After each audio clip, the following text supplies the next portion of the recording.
సుమన్ టీవీలో మీ personal and business promotions కోసం కింది నెంబర్ కి కాంటాక్ట్ చేయండి. నమస్తే, వెల్కమ్ టు సుమన్ టీవీ. ప్రస్తుతం మనము పిఠాపురం బైపాస్ రోడ్ లో ఉన్నాము. ఇదే మెయిన్ సర్కిల్ అన్నమాట. ఇక్కడ మనం చూసుకోవచ్చు రోడ్ మీద వాటర్ ఏ విధంగా ఫ్లో అవుతుంది అనేది. ఎగువన కురిసిన భారీ వర్షాలకు ఏలేరు రిజర్వాయర్ కు అధికంగా నీరు వచ్చి చేరుతోంది. ఈ వాటర్ అంతా కూడా మనకి సముద్రానికి వదులుతున్న నేపథ్యంలో చుట్టుపక్కల ప్రాంతాలన్నీ కూడా పూర్తిగా జల దిగ్బంధంలో చిక్కుకున్నాయి. ప్రస్తుతానికైతే పిఠాపురం విషయానికి వస్తే గనక పిఠాపురం రోడ్ల మీదే నీరు ఏరులై పారుతోంది.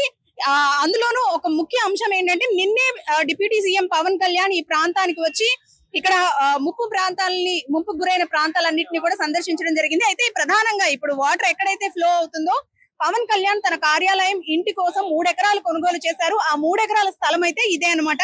ఈ మొత్తం స్థలం అంతా కూడా పూర్తిగా వాటర్ ఫ్లో అవుతున్న దృశ్యాలైతే మనం చూస్తూ ఉన్నాము. ఇప్పటి వరకు రోడ్ల మీద వాటర్ చూసాము. పిఠాపురం నుంచి చేబ్రోల్ వరకు రోడ్ల మీదకి నీరు ఏ విధంగా వస్తుంది అనేది మనం చూస్తూనే ఉన్నాము.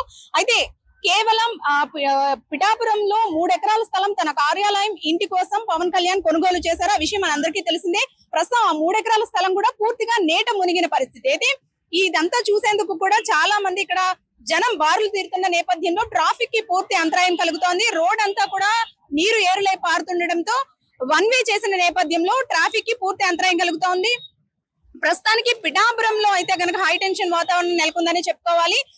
పిఠాపురం నుంచి చేబ్రోలు పవన్ కళ్యాణ్ ఇంటికి చేరుకునే ప్రాంతం కూడా రోడ్ల మీద వాటర్ ఫ్లో అనేది ఈ విధంగానే ఉంది. అయితే ప్రధానంగా ఇప్పుడు సెంటర్ ఆఫ్ అట్రాక్షన్ గా నిలిచింది ఏంటంటే పవన్ కళ్యాణ్ కొనుగోలు చేసిన 3 ఎకరాల స్థలం. అది కూడా పూర్తిగా నీటిలో మునిగిపోయిన పరిస్థితి. ఈ పరిస్థితి రేపటికి కంట్రోల్ కి వచ్చే అవకాశం ఉందంటూ కూడా అధికారులు చెబుతున్నారు. ఎందుకంటే ఎగువన కురిసిన వర్షాలకి భారీ వరద నీరు రిజర్వాయర్ నుంచి సముద్రానికి వదిలిన నేపథ్యంలో ఫ్లో రేపటి వరకు కూడా ఇలాగే కొనసాగే అవకాశం ఉంది. ఇంతకు మించే అవకాశం లేనప్పటికీ కూడా రేపటి వరకు కూడా ఈ ఫ్లో ఇలాగే కొనసాగే అవకాశం ఉంది. దీంతో జిల్లా కలెక్టర్ కూడా హాఫ్ డే స్కూళ్లకు సెలవు ప్రకటించిన నేపథ్యంలో పిల్లలందరూ కూడా ఇంటికి చేరుతున్న నేపథ్యంలో ఈ దారి నుంచి వెళ్లే వారంతా కూడా ఇక్కడికి చేరుకొని ఈ వాటర్ లో ఆడుతున్న పరిస్థితి మనం చూసుకోవచ్చు. వాటర్ ఫ్లో అనేది ఏ విధంగా ఉంది అనేది.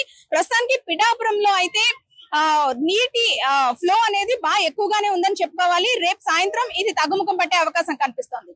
కెమెరా పర్సన్ చిన్నతో అనుశ్రీ, సుమన్ టీవీ, పిఠాపురం.